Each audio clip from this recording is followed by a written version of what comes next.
So welcome back to more of Fight Night Champion, and Bishop and Gus are now back in business and ready to take it to some fighters in Mexico.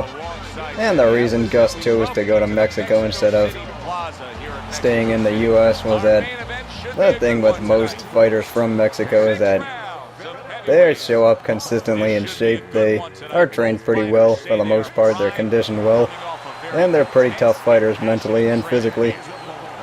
And our first guy here is going to be Antonio Chavez. This guy is easily the biggest guy that shows up here, but he's also not that tough. And let's see, the biggest thing as a heavyweight is that Bishop now has a huge speed advantage over everybody else. I mean, before there were some faster middleweights and there were also some faster fighters, but here as a heavyweight, Bishop has much better hand speed. He can move faster and then move his head faster, so those are the things you got going for you. I mean, you're still at a point where you can slug it out with people and still win. Like, this is the one guy you can slug it out with, but I think the main purpose of this is to make sure you get used to fighting as a heavyweight. I mean, if you never have before. I mean, especially with mine, since whenever I'm playing Legacy mode, I usually fight as the smaller weight classes. Like, I think I said before, I have one featherweight and one lightweight. And yeah, that's pretty much to help you get used to fighting as a heavyweight. And there is definitely a big speed difference, and you will notice that. But then again, that's happened to a whole bunch of other guys who tried to go up to heavyweight and either made it or had problems later on. I think Roy Jones Jr. was one that came to mind. I mean, he, for the most part, he was a light heavyweight, but then I think when he tried to go to heavyweight, he ended up, he did end up winning one title. But then after he went back down to light heavyweight was when he was just losing all the time. And that was mainly because he just didn't have the same explosiveness and flexibility that made him so great. But as you can see, I did edit out a whole bunch of things here. And that's one of the reasons why this video took so long to upload. Is that I am for the most part just using the highlights of each fight. And I don't think you guys want to see like 4 rounds of just me fighting over and over again and just seeing the same thing. But there, I just scored a knockdown. And really my strategy for these fights in Mexico is I'm just going to hit the body a lot early on, and then in the after the second round or so just open up. And I think there I was just trying to see like what damage I was getting done. And you can actually do that if you go to fight totals. I'll talk about that a bit more in the next fight, but you can go to fight totals and then see just how much or what areas you've damaged the most. When he throws first, he's able to set that power. But here we just have a little intermission between rounds.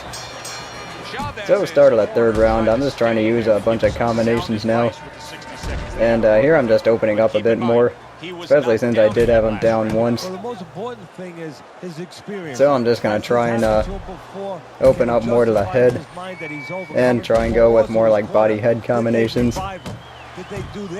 And then just try and use more straight punches to get things done. And the good news is I can get a lot of damage done with that left-right body combination. I mean, I've been doing that a lot throughout this fight. So that's made things a lot easier. And also some good countering. At least you still got that going for you. And yet another big shot comes in. Oh, and now the real test. Can he get up after going But yeah, down the game does get a lot tougher from here on out, and there'll be like more scenarios that you'll be exposed to. But by this point in time, there's no real clear goal, it's just win. But by the time you get here, the game expects you to have a certain amount of competency with this, or with the whole idea of fighting, and just how to win. I mean, by the time they get there, at least the game expects something out of you. At least that's what I meant to say. But later on, they're going to have different things to throw at you. Here we go. And you will see as this series goes on.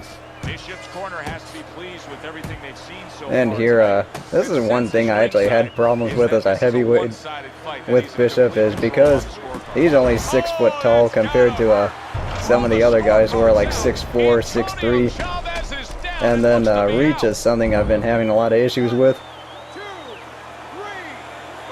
But as you can see, I just knocked out Chavez. So that is Andre Bishop's first win as a heavyweight.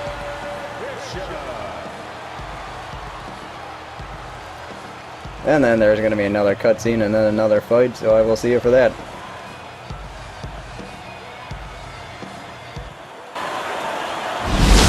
Brian Kenny back here on Friday Night Fights. Big pay-per-view this past weekend. Isaac Frost defending his heavyweight title again, stopping Reggie Stewart in 2 rounds for his 14th successful title defense. Promoter D.L. McQueen has begun touting Frost as one of, if not the greatest champions of all time. That seems a bit premature, but there's no arguing with Frost's record. Undefeated, all his wins coming by knockout. Quite a feat. In other news, can former middleweight contender Andre Bishop make a comeback after spending more than 5 years in prison? And can he do it as a heavyweight? It's one of the more fascinating stories in sports. We'll, of course, have the latest for you here on Friday Night Fights. So we are back in Mexico. And now we're going to be starting off against what everybody considers their most hated fight in this series. And you'll see why this is so reviled pretty soon, but we're going to be fighting one of the best fighters in Mexico, Raul Castillo. And the big gimmick with Castillo is that he is an inside fighter. This is actually the first one you've seen all series. And I'll just get into it. And it just says watch out for Castillo's body attack on the inside. So pretty much what I'm doing is I'm going to try and give him a nice healthy dose of his own medicine early on. And that involves just waiting for him. And then whenever he reaches in, I'm just going to go in, hit him in the body a few times, and then go back. And the reason for this is because he can really drain your stamina pretty quickly if you're not careful. And then that is kind of the way the game steers it towards fighting him, is that it does want you to use jabs and straights, stay on the outside, and then win that way. But I mean, you can do this any way you want. I mean, there are people who can just stand there, slug it out with him, and then you can still win. But it's just a lot easier if you fight on the outside. And this is the part that everybody hates about this guy, is that whenever he grabs you, your stamina drains really quickly.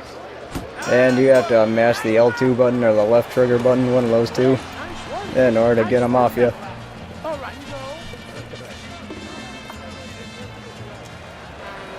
But really the way I fight him is that, I mean, I just wait for him and then just throw a bunch of body punches early on and then try and open it up a little bit later. And the reason I am doing that is, again, I'm using distance to make sure that I at least get some good shots in on him. And really all that involves is just using my feet, and that's really the good thing about fighting with Bishop, is that he is a lot faster than most heavyweights, and you can use your speed pretty well in this game. Of course, Bishop is, if Bishop was real, he probably would be a champion somewhere, but then again, you could say the same thing about a lot of the fighters here. Then again, that is kind of the state of the sport today. They just don't have the same athletes they used to. And there are all kinds of different reasons for that, but, you know, I don't really need to get into that. So let's see, right now we're at the 3rd round, and what I need to do is just keep up with the same attack. And every time he's throwing those jabs and every time he's throwing all those punches further away from you, that means he's just wearing himself out some more. And of course those body punches help too. And that's really all I'm trying to do, is just wear him down and then beat him that way. Because this is a guy that you can try and fight with on the inside, but Then again, he's just going to keep grabbing you and then hitting you some more, and then like by the 3rd or 4th round, you're just going to have like half your stamina, and then by the 5th or 6th round, you're going to have like no stamina at all. And that's just kind of how this fight goes for some people. And right when you see him like waddling away towards you like that, that's when you know he's tired. So you can just hit him some more and then hurt him that way. This is what I'm doing now. And I get him down for the first time. And see, the first time I fought this, I did do what the game said, and I did jab and straight my way to a decision, or use jabs and a bunch of straights. But then I had trouble keeping my stamina up in that game, or in that particular fight.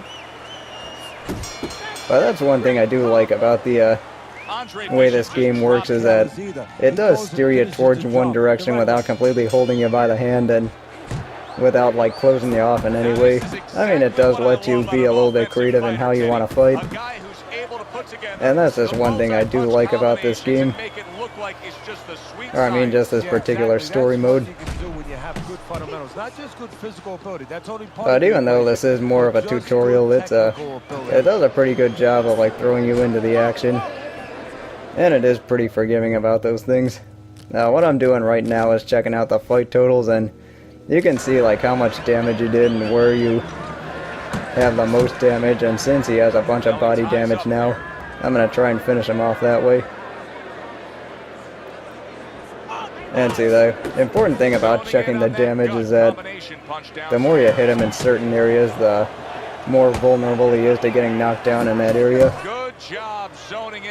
So just throwing some more body punches since he decides to keep grabbing. And right now I have a huge stamina edge over him, as you can see, with him more or less waddling instead of walking.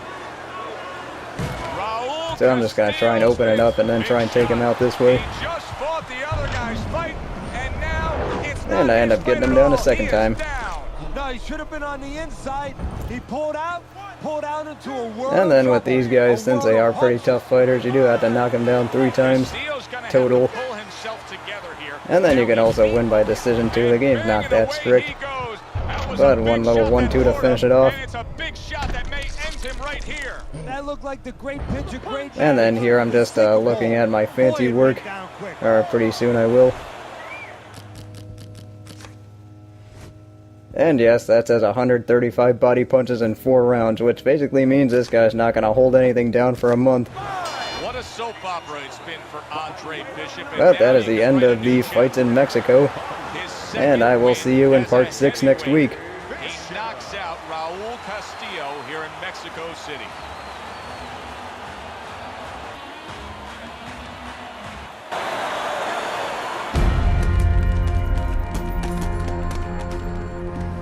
Mexico City was a big success. People are talking about Andre Bishop again. Welcome back. It feels good to be back. Thanks, Megan, for everything. I know Franco and my father set you up. I can't prove it, but I know it. You wouldn't do something like that. I know what kind of man you are. And I know what kind of man my father is. You know, it doesn't even matter anymore. I did the time. It matters to me, Andre. So what now?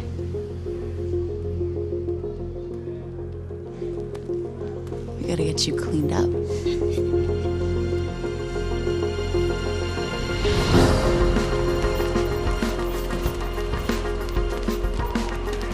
Well, will you look at this, huh? You don't look like a bum no more. Thanks, Gus. Hey, thank me later. Let's get to work. Come on. Come on. Nice work, Megan. You too, Gus.